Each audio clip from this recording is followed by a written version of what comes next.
Welcome back to the Blue Castle podcast. My name is Sarah. And I am Molly. I almost forgot my name. Much sass. Well, I kind of forgot mid-sentence when I was telling everyone. I'm Molly. Hello. Nice to meet you. I'm glad you're with it enough to remember your own name. I thought there was just extra sass. I thought you were like winding up for this sass. And I was like, nope, she just forgot her name. Anyway, welcome back, like I said, and welcome back to this series. So we're finishing off our Walt Disney World series, where we just walk you through some of our favorites, maybe not our favorites, but some of the things that we gravitate toward at each of the 4 parks at Walt Disney World in Orlando, Florida. So we had one episode where we talked about Magic Kingdom and Animal Kingdom in one episode. That was kind of a mega episode. Our last one was all about Hollywood Studios, Molly's favorite Walt Disney World park. And then today we're rounding it out with Epcot, my favorite Walt Disney World park. And it's going to be a good time. I'm not realizing that you stacked the order of these on purpose. You wanted to end with yours because you think it is the anchor of the group. I'm a mastermind. I resent that. Actually, isn't the third leg the anchor on a relay? I don't think so. I don't know. I never ran track. I was a softball girl. But sure. But no, I didn't really intend to do it that way. I just had ideas for Animal Kingdom and Magic Kingdom, and we thought that we needed 2 for an episode, and then we decided Hollywood Studios and Epcot, we have a lot to say, so we decided to split them up. No rhyme or reason for me. Okay, as long as you're not insinuating that Epcot is better than Hollywood Studios, even though I know that is your opinion. I just told you it's my favorite. I am stating it as, well, I don't think I would ever state it as like objectively the best park because there's just no way to do that. Like it's just too subjective. It's art, you know? They're all art. And it's all up to the... That's a little tongue in cheek, but truly they are very beautiful. And there's a lot of artistic creativity, ingenuity. Those are kind of synonyms, but there's a lot of artsy fartsy stuff put in there, says the engineer. Epcot even has the Festival of the Arts, which some people call fill in the blanks. You can figure it out. Okay, Molly will give it to you. I don't like that word, so I don't really like to say it, but Molly will do it for me. Anyway, so last time Molly kicked us off, and I picked probably her favorite ride, at least at Walt Disney World. You mean you kicked us off last time, and you stole right. from Yes, me. that's what I meant. My favorite. I kicked us off. I picked first, which just sent Molly down a spiral into deep, deep sadness. No, but this time I'm letting Molly pick first because I got to pick first on her park. We really should have flipped it the other way, but that's okay. I was brutal. It's kind of fun. But we'll see. It's already your favorite park. You can't have everything. If it's not your favorite park if you don't have a solid number 2 choice in every category. That's true. And honestly, for me, most of these, it was really hard to pick one between the 2. Some of them, it was like, no, that's definitely, I really hope I get that one. But some of them, I was like, coin flip, I could go with either one. Or I'm missing something completely that I also really like. But which is why not everything on this list is going to be our favorites. It's just what we thought of. But with that, I think it's time to get started. So the categories are ride, restaurant, snack, entertainment, and vibes. So we're going to start with the first category. Molly is going to pick first. We'll alternate, and we cannot pick the same thing. All right. Kick us off, Molly. So I have the honor and the privilege of getting to kick this off with a ride. I'm nervous. What to pick? I know in my heart what Sarah wants. She hasn't said it, but I know what she wants. You think you know? I think I know. I'm pretty confident I know. But if I'm really being true to myself, that's really your number 1. What I think is your number 1 is my number 2. And although it would be so satisfying to swipe that from you like you did to me, I think I was honest with myself. Yeah. Anyway, I'm going to pick my number 1, which is going to relieve you. I think. Although my number... Oh my gosh, just say it already. She's like, how long can I drag this out? The anticipation must be killing you. I'm going to pick Cosmic Rewind, the Guardians of the Galaxy ride. I really thought you might You might pull a fast one there on me. It's so fun. It's like, for those of you who haven't been on it, it's got all of the amazing like Disney visual features and like this amazing creativity. It's pretty mind-blowing when you're on it.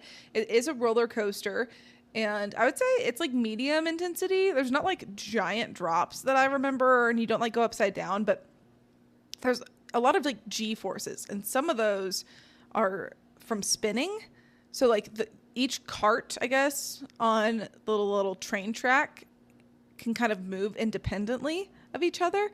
So you're not just facing forward the whole time. You're going to face forward, you're going to face to the side and be moving to the side. And there's a lot of like physical props, and there's also screens, but they're blended very, very well in this. I don't want to give too much away, but I will say if you get motion sick easily, enter at your own risk.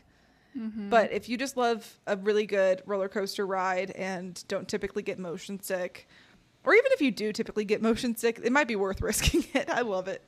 I will say I've ridden this ride twice, and both times I got really motion sick, and both times I felt it after for at least 2 hours, which is not common for me.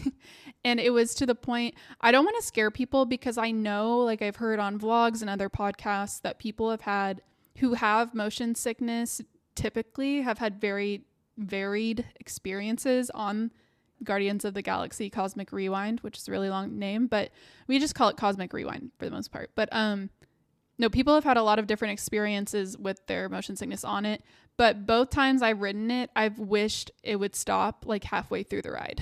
So I don't know. Knowing myself, I'll probably try again, and then I'll be like, that was miserable again. And then I'll try again and just hope that someday I won't feel sick on it, because it is so cool. It's one of those rides you're just like, I don't know, everything about it's cool. But yeah, I honestly don't remember the ride itself very much at all, because both times I ended up having to like close my eyes or just like stare dead ahead and deep breathing and pray. So that would never be my first pick, but I do think it's a super cool ride, and the queue is super cool, and the theming is amazing, and I don't care what people say about it not fitting in Epcot. They made it work. I think that they really, really tried to connect the dots between the ride and Epcot in the pre-show, and they were successful to some extent. I don't remember the whole pitch, but like they're basically in the video before saying like, citizens of Epcot, and I think they're taking you on like on a tour somewhere or something like that, and then oh no, shenanigans ensues, and what was supposed to be a really standard thing turns into a really crazy thing, which is a pretty typical setup. But that's not really what we're there for. The setup's just to get you on board, so you're not like, you know, when you get a fish from like the county fair and you need to like acclimate it to the new water before you throw it in all the way. That's what the pre-show is. It's like getting your temperature right. And when you said getting you in the right mindset. When you said when you get a fish at the county fair, I was picturing like fish, like food, like your baked salmon. Oh no, like a little like. I was like, no, I'm not like tracking with you. I was like, I don't put my fish in water. Oh, I get it.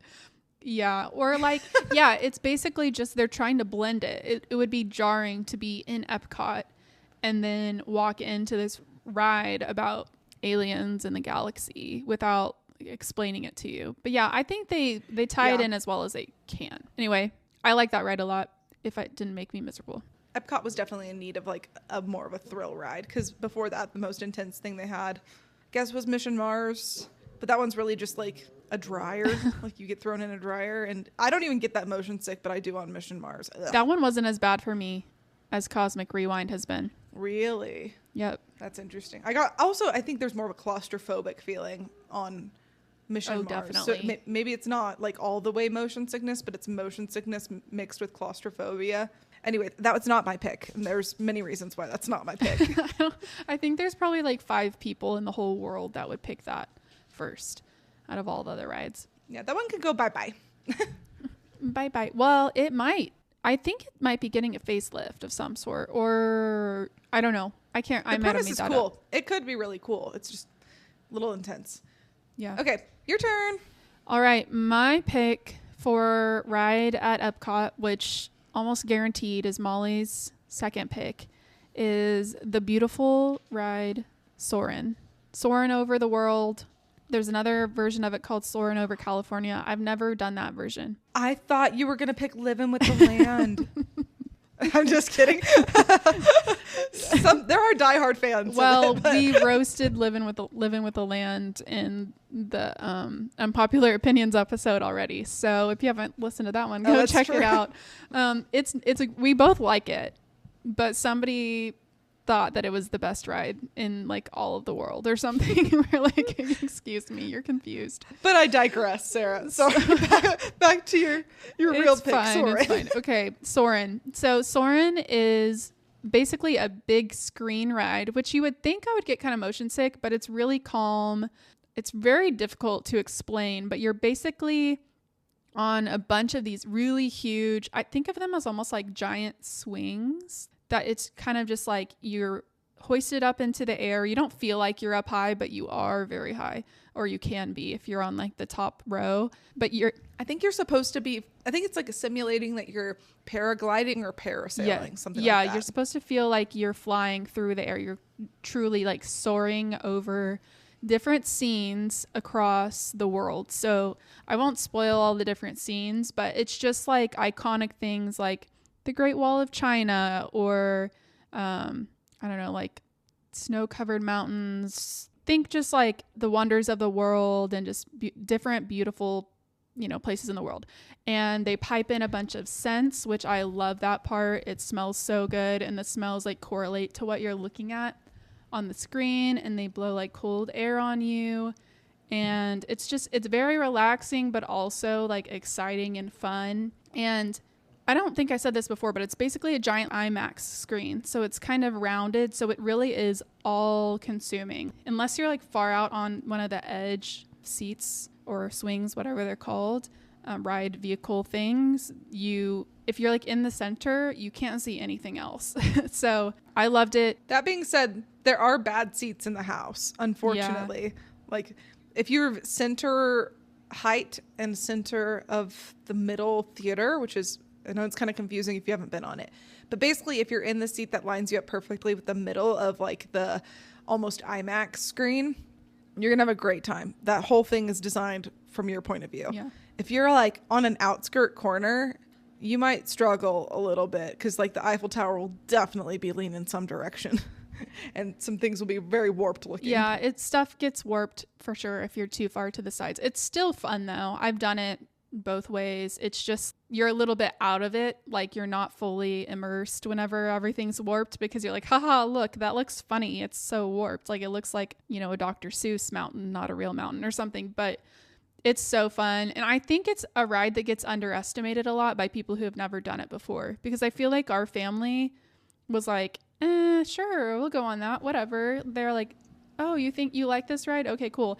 And then people came out of it and were just like, I love that ride. It's my favorite. Like, I don't remember exactly what people said or if they claimed it as their favorite, but I remember Sam being like, oh, you go up high. That's kind of, he doesn't love heights. But then he was like, I loved that. And Dad, and it's a good one for the whole family where like little kids can feel brave because they go up into the air a little bit, but truly you feel very secure. It's very calming. It's not scary. It's peaceful. The smells are great. Honestly, this is a ride from, how old is Anna at the time that we went? Like 3. She's almost 3, yeah. From 3 to like 90, everyone in the family can enjoy this. Yeah. Can't sing its praises enough. I will say there's a ride similar to it called Flight of Passage in Animal Kingdom, where the design is similar, but you're a little bit less aware of all the other people around you. You're in your own little space. And I think they do it better to be slightly more immersive, but that ride does give me more motion sickness than this one. And I think it's just because this one's smoother and calmer. Like if you're paragliding or whatever it's called, just soaring through the air, you're not doing crazy stuff. But on Flight of Passage, you're mimicking riding an animal, like a banshee or Ekron, whatever they're called. So that's more of a wild ride. This one's very smooth and calm. So I do just fine on it. Flight of Passage is definitely, I think it's probably like objectively more technologically impressive and more like, whoa. And Soarin' is the, it's a generation older, but it's aged super well. It's classy, timeless, super reliable, great time for everyone. They both have advantages, but I think I'd pick Soarin'. No, I definitely would pick Soarin' over Flight of Passage personally, and that might be controversial. No, I think I would too. I don't know though. There's some parts of Flight of Passage that you're just like, oh my gosh. Like people cry after Flight of Passage because it's just so beautiful. If you let yourself like fully get into that world, you're like, wow, did I just experience the Garden of Eden or heaven or something? So to put it into terms that Sarah will wrap her head around, you'll understand this, Sarah. Soarin' is like James Taylor, going to a James Taylor concert, and Flight of Passage is like going to a Taylor Swift concert, where it's like they're both beautiful, they're both stunning, but like, man, one of them is a lot more whoop-de-doo, and like you're going to be standing in line longer for it. The tickets are going to be more expensive. It's going to be more stressful. It'll also be more impressive and amazing. But James Taylor, not as hyped up, but you're going to leave in like a great mood and have a great time and be very relaxed and see some older people smile. Yeah. I think that's maybe more extreme than I would state it, but you're in the ballpark with that analogy. I would say Soarin'. I mean, I also know that James Taylor's really old, so maybe James Taylor like 20 years ago or something. Anyway, James Taylor, you slay. James Taylor's awesome. James Taylor, I'm seeing you when you come to Salt Lake City. I'm your biggest fan in their 20s. Yeah, you guys are going to be some of the youngest people there. But that's yeah, great. Definitely. It'll be a vibe. I don't know. I feel like Salt Lake City people know music. They'd be cool enough. Anyway, do we want to move on to the next category? Yes, it is your turn to pick first. All right. This category is restaurant. And I decided on this one. This is probably going to give it away, to Molly at least, probably to no one else. I decided to only pick from restaurants that I've been to before, which is not that many. Just for this one, because I just don't know enough, and I don't want to put one out there for this time for a restaurant. I don't know why. For Epcot, it didn't feel right. So I decided to pick Beer Garden. Beer Garden? Beer Garden? Beer Garden. Beer Garden. It sounds very not me because it sounds like I'm saying beer garden. But it's basically the Germany. I think that's what it means in German, Sarah. I think it literally means beer garden in German. The point is, that's true. People did have like massive Steins mugs, beer steins. Oh my gosh, I forgot about that part. No, but it's a restaurant in the German pavilion in the World Showcase within Epcot. And Molly and I kind of stumbled upon it. We were really hungry for lunch, and we had done very little research. This was like, I want to say our first or one of our very first trips. It wasn't our very, very first trip, because on our very, very first trip, we went to Nine Dragons. Must have been one after that. It's funny because we kind of made the same mistake twice. We didn't really plan our meals at Epcot very well, and we were just kind of like going with whatever was available. And for Beer Garden, we just saw it and we thought it looked cool. Obviously, it looked cool. It's in Epcot. And we asked the kind of server who was standing outside of the restaurant if there were, if walk-ups were available or anything. And he was like, yeah, we can get you a seat right now. And we were kind of like, whoa, you're ready for us right now? We didn't expect that. So we were both like, yeah, sure, whatever. Come to find out, it's a very, very expensive meal because it is all you care to enjoy. It's a huge variety of your classic German delicacies. And it has live entertainment. So they typically have a polka band. And is that what it's called? I think that's right. I want to say yes, but I also want to say no. I'm not sure if it's polka. Guys in like know. Lederhosen and Lederhosen. They all the schnitzel you care to enjoy. Why did I get Nudelgratin, sauerkraut. They had so much food. I mean, it was good. It was really good. They had like pretzel bread that you dip into like this cheesy soup. It's right up Sarah's alley. Pretzel queen. Yeah. I loved the pretzel bread. I remember thinking I liked it better plain than with the soup, even though all the servers are dressed to the nines in their lederhosen. Let's see. I'm going to see if I can find a description. Celebrate Oktoberfest all year long with authentic German cuisine and lively entertainment. Price range is $35 to $59.99, which basically means it's $59.99 per person. So yeah, it was definitely, it is a polka band. I just looked that up. Tons of desserts too, which I wish we had held back a little bit more when we actually ate the food. But anyway, it was really good, really fun. I didn't mention you're fully indoors. Disney does this a lot. You're fully indoors, but they make it feel like you're outside in the evening, and they have all the, like the lighting and the whole setting is like you're totally transported to a different place. And it's kind of like this almost theater seating where there's all these kind of different levels, and down by the stage you're lower down, and everyone has a good view. It was just a good vibe. Very fun. The live entertainment there, I think, is definitely the most notable thing. And I guess if you wanted to drink a ton of beer, that would also be a place you could do it. But that's not like a hard thing to find on the World Showcase. So don't just go there because you're like, oh, I need a beer. We have to go to a beer garden. You're going to find beer everywhere. So that's not special about it. But the live entertainment is, the vibes are, the immersive experiences. It was really fun. I would do it again. You kind of called it a mistake in the beginning. You said we repeated our mistake of just kind of wandering in somewhere. I'd say Nine Dragons, when we wandered in there, it's a good Chinese food place. There are a lot of good Chinese places. Yeah, it wasn't like, if you have decent Chinese food near your house in America, it's probably going to taste pretty similar to Nine Dragons. But the wandering into Beer Garden was a great time. We paid more than we thought we wanted to pay, but no regrets. I think we had gift cards at the time. Yeah, I remember us being like, oh my gosh, I don't think we would have done this if we knew how much it was.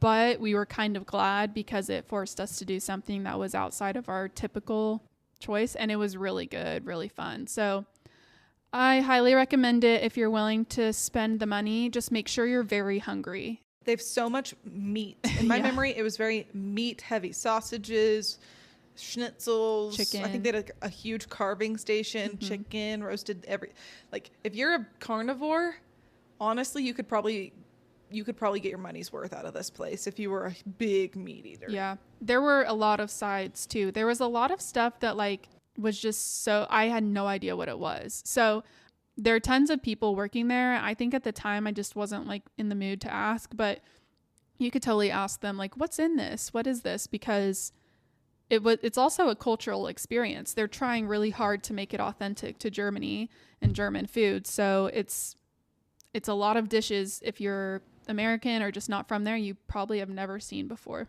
I'm surprised you picked that, but I'm happy about it. That's a good memory. I like that place. It was a vibe. I don't know if I don't need to repeat it anytime super soon. There's just so many good, well-acclaimed, cool restaurants at Epcot. So many I want to try. It's hard to justify repeating. Okay, I had two options here, and I'm just going to go for the first one. Honestly, the one that I want to go to the most is Space 220. I've heard mixed reviews on whether it's actually great food or not, but I think the theming alone makes it something that I'm wanting to try, just to experience that. The food, you can get a lot of good food and snacks at Epcot, so if the food at Space 220 isn't great, then go get any amazing snack and you'll be happy. So I'm in it for the theme, but some of the food looks really good too. So Space 220, for those of you who don't know, it's a restaurant that is themed to be in outer space. And you kind of start off by getting into, I think it's an elevator, in air quotes, that's supposed to take you all the way to this space station restaurant. I don't know why it's called Space 220. I don't know what the 220 is about. I don't either. It looks really cool. Once you get into the restaurant, there's windows that surround the whole place, but instead of looking out into Epcot, the windows are actually screens that look out into outer space, and I think different things fly by, and it's really fun to see astronauts in it and shooting stars and who knows what. But from what I've seen, it looks really well executed in theme. But if I were to go there, I'd probably get, I want to say it's $50 for an appetizer and entree, and it's kind of a one price thing. It's not all you care to enjoy, but it's a fixed price for an appetizer and an entree. But they call appetizers liftoffs, which is super cute. And I would get the Big Bang burrata, which is obviously the burrata mozzarella, romesco sauce, preserved fruits on a focaccia crostini. And that sounds really amazing. I love cheese and carbs, my favorite meal.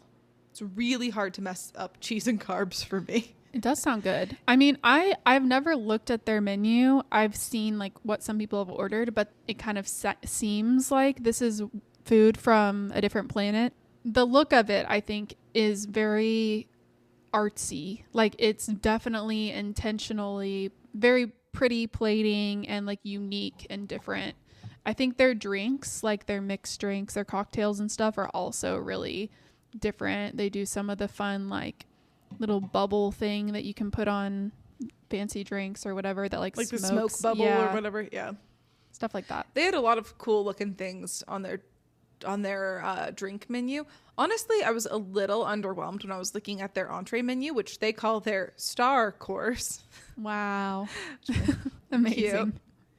But out of everything on it, I'd probably get the steak and frites, however you say that, just steak and french fries, which is a really safe choice, but it was with like garlic butter, and there were a few unique aspects to it that made it seem like a little elevated to a regular steak and french fry situation. And they had a lot of fish, honestly. I'm not a big fish person, so their fish entrees looked more exciting than most of the other things, so that could be more exciting for most people. And then for me, to drink, I would get the margarita, but their margarita, everywhere that there's an A, they spelled it with a 4. I don't know why. It was all in caps. So I think it was just to make it look like a little bit more exciting than a regular margarita. Yeah. But it does come with watermelon lime sour and a salted lime foam, which would elevate it for a drink. For a drink. Looks fun. It does look fun. For a drink. For a drink. I definitely want to go there sometime. We've said this before. I don't remember in what episode, but I would like to go there and just do the, what's it called? Just like the bar or the lounge. That's what it's called Space 220 Lounge, because you don't have to commit to the full expense of the whole meal, and you can just check out the environment and the atmosphere without like that full commitment. But I would not be opposed if Molly was like, I got us reservations and we're going to eat the full meal. I'd be like, sign me up. I'll go do it. But I'm just cheap. And if I've heard the food's just meh, but they could have improved the food a lot by now because they heard the feedback loud and clear, I guarantee. So yeah. And then for lunch, I just looked it up. It's $35 to $59 per adult. For dinner, it says over $60 per adult. So I don't think that like the food is a great value unless it's like amazing all of a sudden. But it's really the theming. It's really the Imagineering and theming that Disney put into this that I think is what makes it so unique and so special. And I don't think they're even trying to hide that. No. I mean, it's kind of the same as Beer Garden. You can definitely get more food with all you care to enjoy, so it's a lot easier to justify. But those are the same price for lunch, but I bet you get a lot more. Well, I know you have the option to get a lot more food at Beer Garden but then again, it's like, do you really want all that food? It's actually just going to make you sick. That's like, what I was thinking. If you have a good proper portion and this a really good environment and way too much food in a good environment, which one's actually better? I can't think of a park that I would want to go to and all you care to enjoy less than Epcot. Agree. Because why would you want to stuff yourself in one place at a place that's known to have so many good foods, especially if it's like the Food and Wine Festival where there's all the different food booths.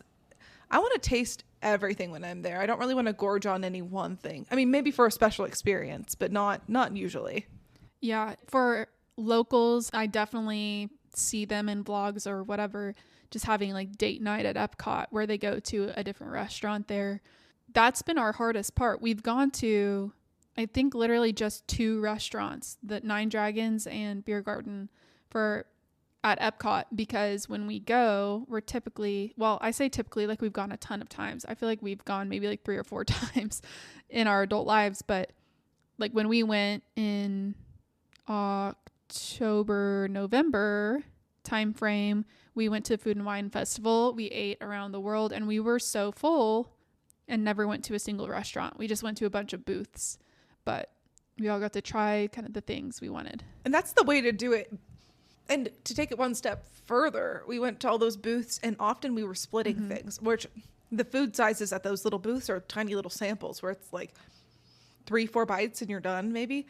And if you're splitting that with someone, you can taste everything you want to taste at every booth. If you have a food buddy with you, pretty darn close. Yeah, I think you're underestimating how many booths there are, because we probably went to like a you might be overestimating how many things I actually want to try. True. Like I'm saying, like everything that really piques your interest, if you have a food buddy, you can taste. Yeah. And if you have a healthy budget. Yeah, that's the other thing. The meals at the different festivals, the prices vary a lot, because usually it's like external, external groups that come in and like do each of the booths. So they kind of set their own prices from what I hear. And sometimes they're really good value for money. You get a lot of food, or it's really high quality food for, a pretty standard price. Or sometimes they like charge you like insanely like sometimes they just charge you a lot, and you're like, for these 2 bites. I did not know those were outside vendors. I had no idea. Yeah. It's interesting. Yeah, I think they have like long-standing relationships with a lot of them, and they're obviously like, because it's Epcot, they have pretty high standards for the quality and the variety and the uniqueness of some of the food. So yeah, I think I've only been to Food and Wine once, maybe twice. And so most of what I'm referencing is going to be based off of like vlogs I've seen online. But typically when something's really good, it's more likely to be seen the next year. And when something's not great, then it's probably going to be replaced with something else that might be great, might not be great. But they're always changing the menus. And it seems like Disney does listen to its people, the people who come, and they prioritize keeping the things that are hits, which makes sense. Yeah. And it's not just Food and Wine Festival that has all the food booths. Each festival has a bunch of food booths. So I know like right now the Flower and Garden Festival is going on, and they have tons of food booths, and some people argue that their food is better than Food and Wine. It's definitely very creative and more of the season right now. So probably more like fresh fruit types of vibes and stuff, but definitely lots of other types of food too. So plenty of options. Festival of the Art has booths. Christmas time, I think there are booths for Festival of the Holidays, but lots and lots of options. This is making me want to go to Disney so bad. Honestly, most of Every the time we record, yeah. Yep. Same. Earlier today, I was typing out on my phone a list of chores I needed to do, and I meant to type dishes, and I wrote Disney, and I was like, is this a sign? Of course it is. Did I just give myself a sign? Don't do the dishes, go to Disney. It's like, oh, that was divinely inspired. Wow.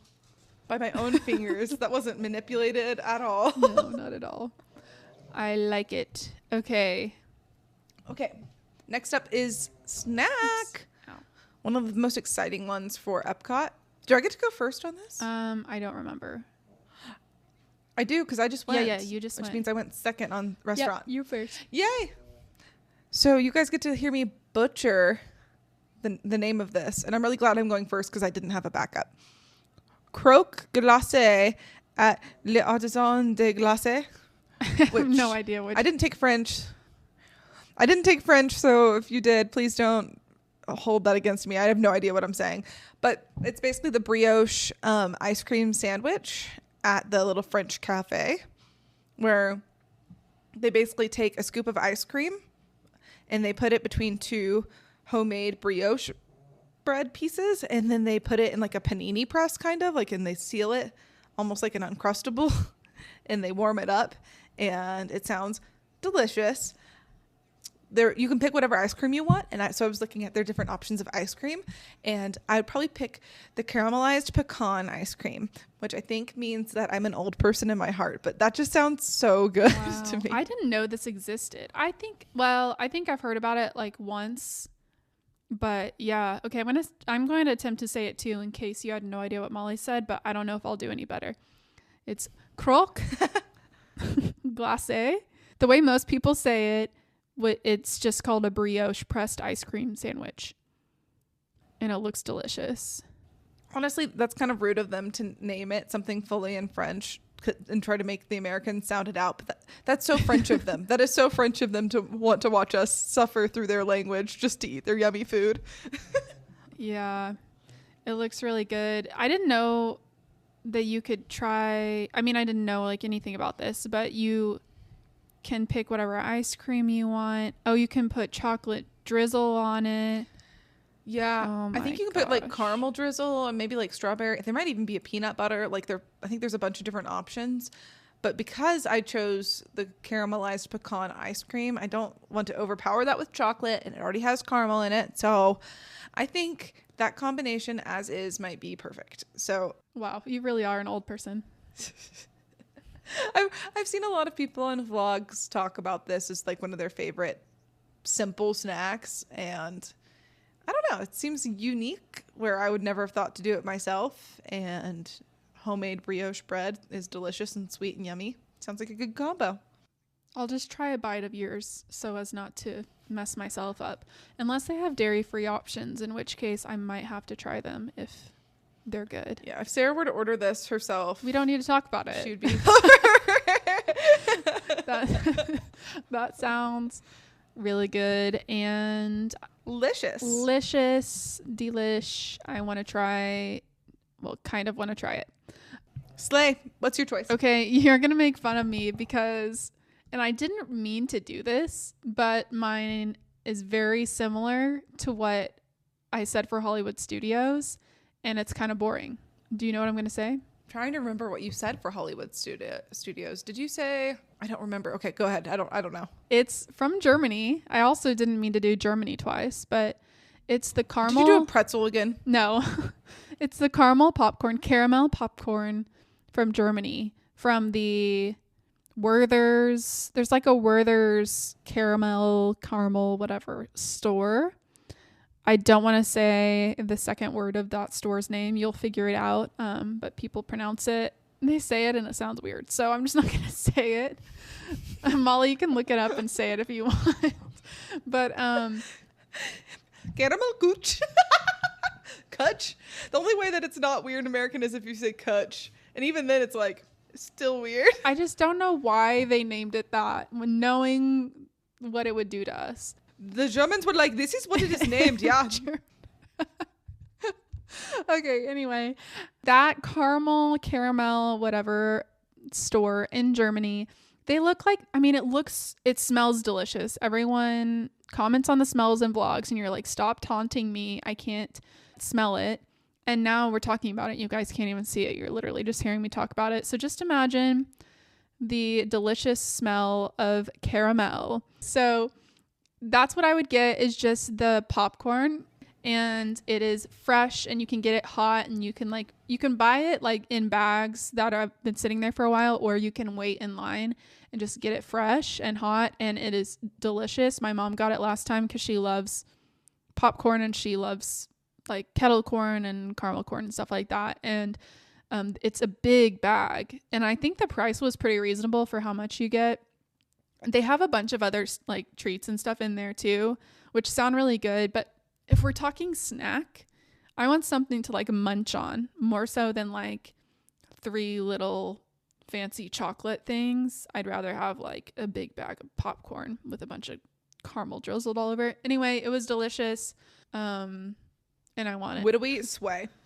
Molly is feeling special. That sounds tonight. really good though. I know. I couldn't help myself. I think I just like, I said this at Hollywood Studios in that episode, I just really like sweet popcorn, like the crunchiness and the kind of caramelizedness on the outside. Something about it, the sweet and salty. We need to try at Magic Kingdom. They have that place, I think it's on Main Street, I don't know what it's called, but where you can get the popcorn and add all your toppings to it, and they'll put, I think they did it, I think that it's new-ish since like a refurbishment after COVID. It seems like it's up your alley. Maybe a little messier than like a caramel corn or something like that, but yeah, still yummy, still popcorn, and still sweet. Fun experience. Cool. All right. I'm not as big of a popcorn fan as you are, but I'll trade a bite of mine for a bite of yours. Perfect. Okay, next up we have the entertainment category, and I get to go first. which is interesting because I feel like there's a lot to choose from, but it's hard to think of all the things to choose from. Unlike some of the other ones where it's like, oh, there's like a million. But for Epcot, for entertainment, I chose the live music at the American Pavilion. And did I steal yours? No. Oh, interesting. You picked my number 2. You picked my number 2. Okay. I kind of thought it would be on your list. But essentially, really all throughout the year, but mostly during specific festivals, they have artists come and sing. And it just depends on the time of year and what the themes are, what the day is, who it's going to be. So when we were there in I think by this time it was like the first week of November, it was just like a country group that was doing covers of different countries, like popular country songs, if I remember right. And our family was loving it. Our niece and nephew and our sister-in-law, like my dad, everyone was enjoying it. It was pouring rain, so we were kind of getting out of the rain, but it was a great vibe. They were super talented. And then different times of the year during Festival of the Arts, they have like legit Broadway stars come and do covers of either songs that they actually sang on their tours, like popular Disney, stuff like The Lion King and Frozen and stuff like that. Or, I don't know, they just have a ton of really good live entertainment there. And you're paying for the price of coming into Epcot and nothing more than that. So think about concerts and costs of going to like Broadway musicals and stuff.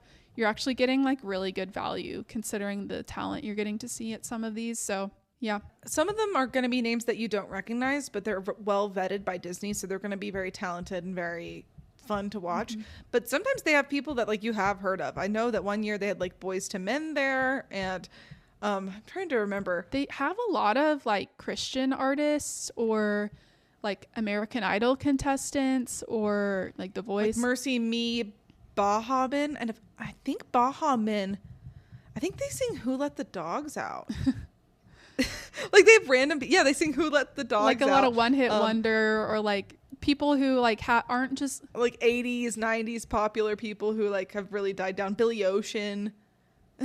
Looking for names I recognize. Hanson. I was gonna say Hanson. I was like, what's that band?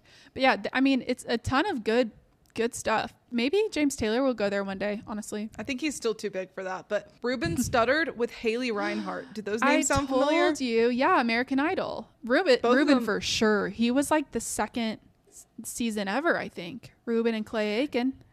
And Haley Reinhart, I remember she sang Rollin' in the Deep. Yeah. And it was the first time I'd ever heard Rollin' in the Deep because that song was new and we didn't listen to a lot of like pop radio. And I remember she had like this really growly voice. They're great. Like The Fray, Joey Fatone and Friends. The Fray was high school for me. Wow. Philip Phillips, another American I told Idol you, guy. American Idol. I think it's because, are they on ABC? Maybe. Toby Mac.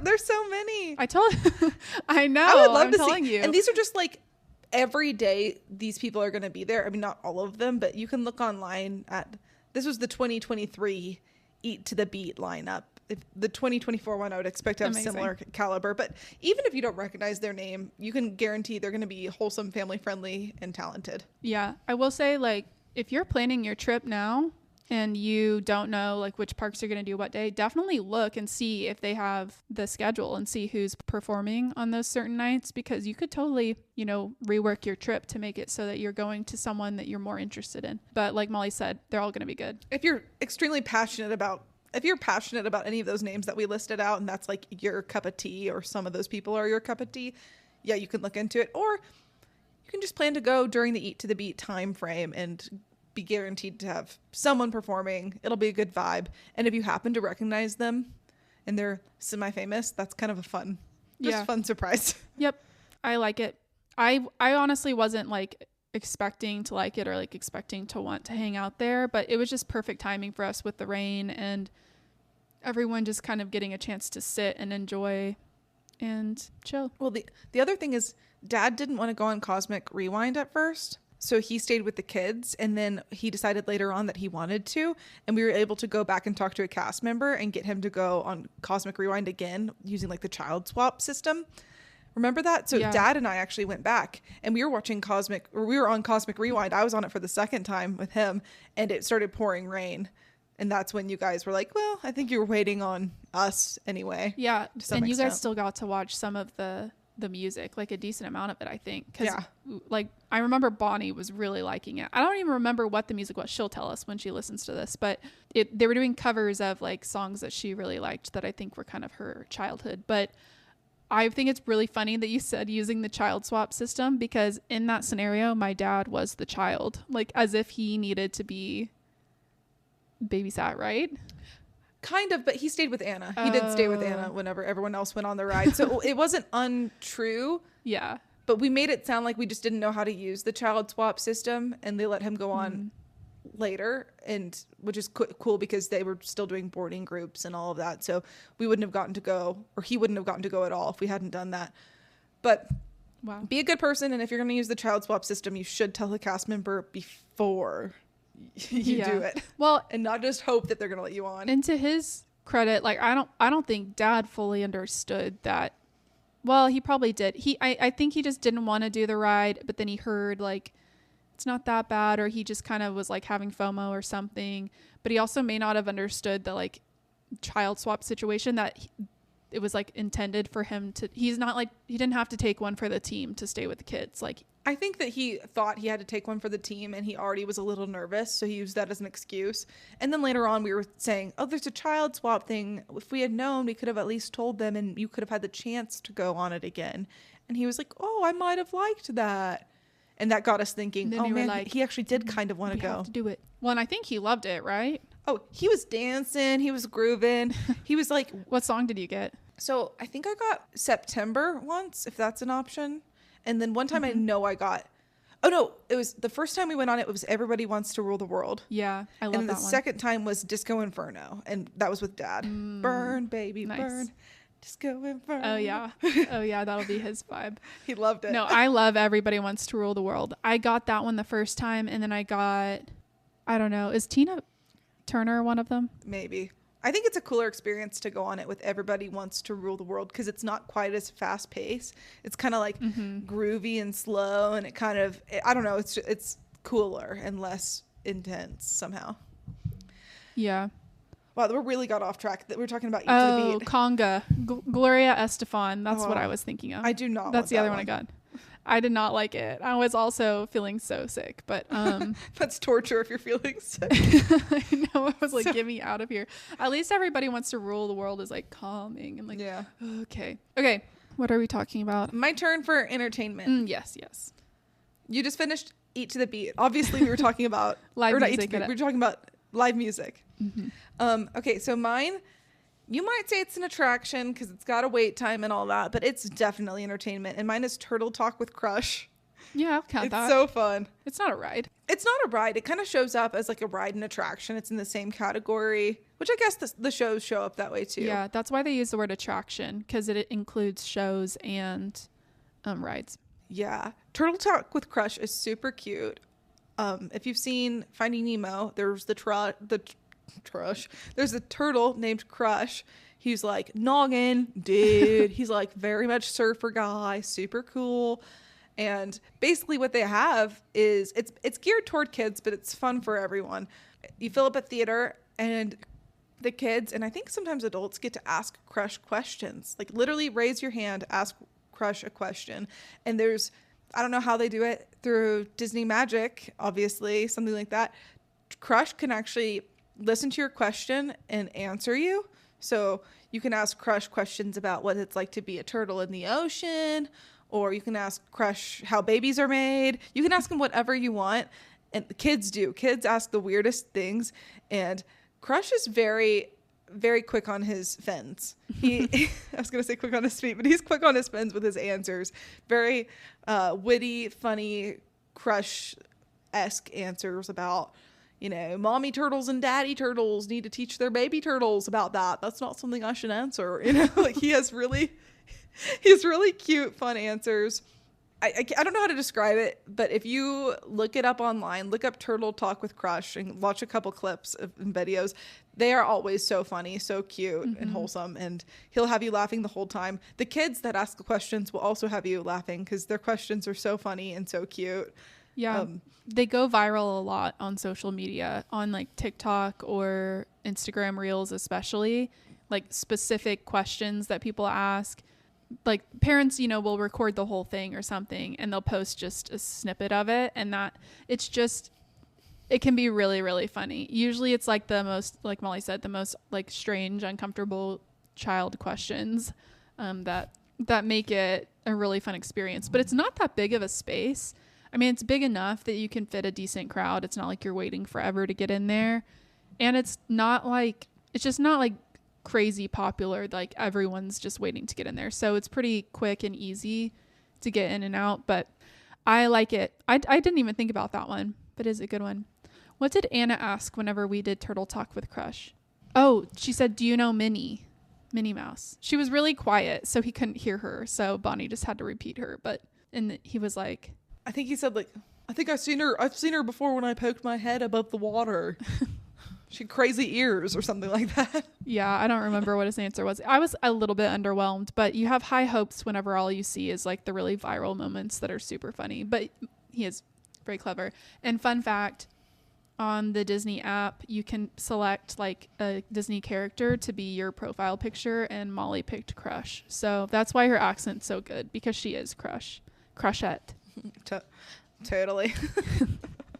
Anywho, I like it. Good choice. Next. On to our next category. Yes, our final category. Wow, that went fast. Vibe. Wow. So I get to go first on this one, which makes me happy because I get to pick my tried and true, which is, I think this is almost always my favorite vibe. My favorite vibe almost always revolves around either fireworks or the walking into the park moment early in the morning.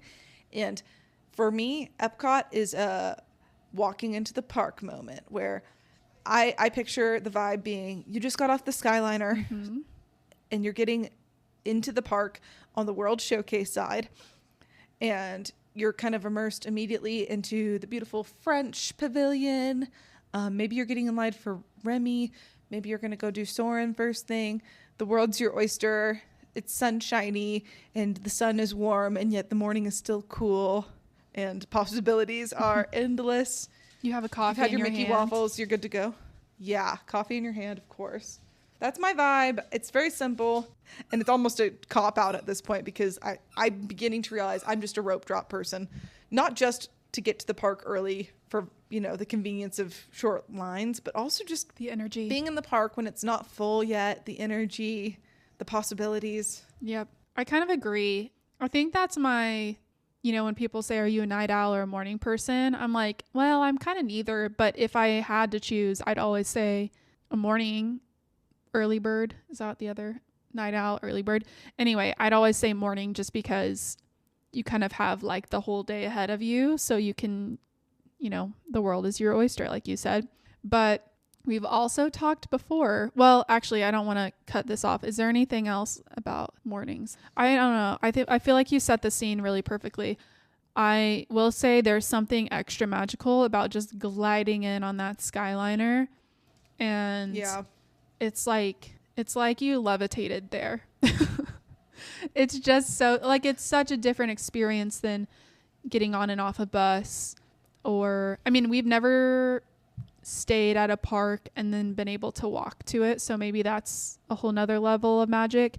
But I do think the Skyliner option is just fabulous. The only other thing I have to say about like early mornings and late nights and stuff, I'm putting two and two together. I'm just a sleepy girl. That's what I am. I don't like waking up in the morning because I have to get out of bed where I'm cozy. The middle of the day can be tough because I want to take a nap and often I can't because I'm working. And then I also like late nights, but when I picture a late night, I picture myself in my bed, like reading a book or on TikTok. So all the best parts of life are sleeping, and Disney, I suppose, just overrides that. I think you need a happier life. I love my life. My life is very happy. I just like sleep. No, I think it's very relatable. I think most of the world would agree with you. There's a reason why we love cozy, warm things. But I like that. That wasn't even on my list, but I do think it's kind of, for me, I agree with you, for all four parks, that's kind of actually the like low-key best vibe of all of them. is just the rope drop magic. In the first like hour before anyone else gets there, or 30 minutes, whatever the scenario is, it's just so exciting. When you're the first one at the rope, when they let you into the park a little bit and then they're holding you back at a rope location, but you've got like maybe a granola bar, or maybe you already ate breakfast, but you definitely have like a coffee in your hand, and you're like checking fast passes, talking about all the things you're going to do that day, all the snacks you're going to eat. Oh, it's so fun. It's like your feet don't hurt yet. Your feet don't hurt yet. Planning the trip can sometimes be as fun as taking the trip if you're a person that really enjoys that. And it's kind of like the pinnacle of that moment. Yeah, it's like, both at once. You have the hope of all of it coming up, and you're still planning it, but you're also in it. It's truly... You're hoping for the best, and you're honestly thinking best case scenario is going to happen. This is going to be the best day ever. Yep. And you've done all the hard part, which is like get there. You're already across the world, and you made it, and you got up and you got dressed and you're awake and the sun is shining and all is bright in the world. We say this as people without children. I imagine that would make this more difficult. Everything is more difficult, I'm sure, if you have to deal with little humans, but I'm sure it's also added magic. So the way you said little humans is like how an alien pretending to be a human would say it. Everything is more difficult with the little humans. Oh my gosh, your accents are really all over the place in this episode. I was made for the radio. Yes. Okay, are you ready for mine? Boy, am I. Okay, well, mine is basically when it's dark enough and it's like, sunset, like just after sunset. Is that called twilight? I don't know. And the Epcot ball starts to light up and do all of its fun light color things. And you're just like, all day it's been just a bright white golf ball that's really impressive and really pretty, but like it's been the same all day. And now it's dark enough that she really gets to show off in all of her glory, she being the Epcot ball, which is called the prettiest girl in school. Yes, but what's it actually called? Why do I never remember this? Is it not called the Epcot? Oh, Spaceship Earth. Spaceship Earth. Yeah. So that's the vibe. And usually there's some kind of like accompanying, there's always music around that area, like cool Epcot music, somewhere in between like nostalgic and the future and inspirational. And it's just really pretty. I also love the fireworks at Epcot, but I do think the Epcot ball there, it's just so mesmerizing. And being up close to it, you're just like, whoa, that's amazing. I was torn between the one I chose, the early park, and the late night. It's really just the bookends of the day. That's what part of it is also probably that like as humans, if you like try to memorize a lineup of things, you're more likely to memorize the first couple and the last couple and forget the in between. Mm-hmm. And I think it's also true that when we reflect on our times at Disney parks and just on like trips in general, you're more likely to remember the very beginning and very end. Maybe the inside of it is more magical than we even remember. Science. No, you're probably right. We've also talked about before the concept of like the middle of the day is the hottest, the brightest, the most overwhelming and overstimulating, most likely for you to be really hungry or really full or feel a little nauseous, like or be like a little frustrated that like, oh man, the line for that thing I wanted to go on was really long, or the restaurant I want to eat at is actually closed right now for some reason. You're just in the thick of it. By the end of the day, you've kind of let go of most of those like gripes or grudges or whatever like random little nuisances hit you throughout the day, and you're just like reflecting on the day as it was in the hope of the future. Yes. Wow, we are inspirational. Really, really something special. Why don't more people listen to us? Agreed. Okay, I like it. Epcot is a magical place, and everyone should get a chance to go there at some point in their lives. Do you have anything else to say about Epcot, Molly, before we wrap it up? She is the park for Disney adults. Mm. She is, I don't know if it's like kids' favorite parks, but adults, whether you like to drink or eat or just enjoy great vibes, I think that if you were to poll all of at least the female Disney adults, probably the male ones too, actually, this is going to be a top contender. If you were going to Disney World with little kids and you wanted to cater only to them, this might be the first park to not go to. Maybe. So that's what I thought. Angles. No, that's what I thought too. And then when we were planning our trip with our family, that's what I suggested. And then we changed the plan because our sister-in-law talked to her friend who had just been to Disney World, and she said their kids loved Epcot way more than Animal Kingdom. And they go to the zoo a lot, so they see animals a lot. So there was just a lot at Epcot that was new and different for them. It has the Frozen ride, Ratatouille, just a lot of really good rides like we talked about. Soarin', everyone enjoyed. And just like a lot of good family-friendly rides for the most part, other than Cosmic Rewind and the Mission Mars one that's kind of which a lot of people for the whole family. Yeah, which Ben did go on Cosmic Rewind. He didn't love it, but he did go. Ben, if you're listening, you were very brave on rides. He really went for it. Everything he did. He was a little bit afraid at the same time, where I was very, very nauseous. So we were both struggling together. But anyway. The only one he didn't go on was Rock and Roller Coaster, I think, and that was probably for the best. That one's pretty intense, even for adults. Fair. That would have been a lot, especially after doing Tower of Terror. He earned his break. Okay. I don't know if he might be too young to have heard the fear of death in his father's voice as he screamed in terror. Our brother was so afraid. But he actually said that he said it wasn't as scary as Toy Story Mania. Which is hilarious to me, because he said it's the drops, it's the weightless feeling he doesn't like. But Toy Story Mania, or sorry, Slinky Dog Dash. Toy Story Mania is like the shooting game. I went Slinky Dog. No. Imagine Sam being so scared at Toy Story Mania. Oh my gosh. I sat in front of Sam on Rock and Roller Coaster, and let me tell you, his voice says otherwise. He was like, oh my gosh. And Sam is the quietest guy. Like, he's not the quietest, but he's relatively chill, relaxed. And to hear him scream in terror in such a shrill, like high-pitched voice. Girl.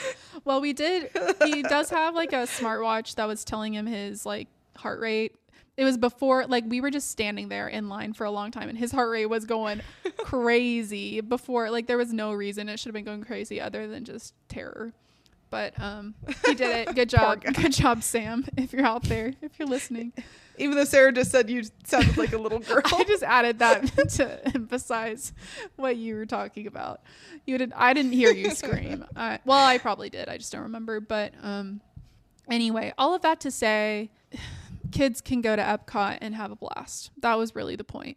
And there are good rides at every park, and there are good experiences at every park. And you really can't make a mistake because it's just all going to be good. Other than having a bad attitude. That's the only mistake you can make. And being unkind to others is also a mistake, unless they're your family members and they need it. And they need a little reality check. Oh, the other piece of advice, we can do a full advice episode later, but the other thing that I've heard on Unlocking the Magic podcast, Bruce always says, that one of the co-hosts always says, pretend like it's somebody's birthday that's in your group every day, because you would not want to ruin someone's birthday by being like grumpy or rude, and you would want to make sure you're checking yourself and being like trying really hard to make it like special every day. So treat every day like it's somebody's birthday, especially the person who's annoying you the most. Pretend like it's their birthday, and then you'll be extra nice to them. And then it'll change the vibe of your whole group, because kindness is contagious. Wow. We're really good at this. Okay. We are really wise today, like super wise. Yes. Okay. Anyway, I think that's going to do it for today, folks. That's all, folks. Amazing. That might be Looney Tunes. Yeah, it wasn't sitting right. It's giving Space Jam. Anyway, okay. Well, thanks for listening. We'll see you next week with some new episode to be determined. And see you later, Castle Dwellers. Bye. Bye.